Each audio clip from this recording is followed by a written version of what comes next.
കാര്യമാണ്. കാത്തിരിക്കാത്തവർക്ക് ഒരിക്കലും അനുഗ്രഹം കാണാനായിട്ട് പറ്റുകയില്ല. സ്വർണം ഒരു ചൂളയിൽ കിടന്ന് തിളയ്ക്കുമ്പോൾ പ്രത്യേകിച്ച് അതൊന്നുമായി മാറുന്നില്ല. എന്നാൽ അത് തണുത്ത് അതിനെ അടിച്ച് പരുവപ്പെടുത്തുമ്പോഴാണ് അത് മനോഹരമായ മാലയോ കമ്മലോ ഒക്കെയായി മാറുക. കാത്തിരിക്കുന്ന സമയമാണ് വളരെ പ്രധാനപ്പെട്ടത്.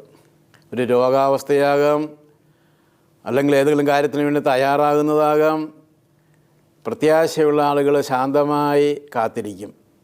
സ്വർണം അച്ചിൽ വീണ് തണുക്കുന്നത് പോലെ പ്രത്യാശയുള്ള ആളുകൾ ദൈവത്തിൽ ആശ്രയിച്ച് ശാന്തമായി കാത്തിരിക്കും.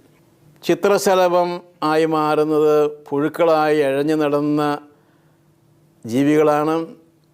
അവ കുറേ ദിവസം പ്യൂപ്പ സ്റ്റേജിലൂടെ കടന്നുപോയി കാത്തിരുന്നു.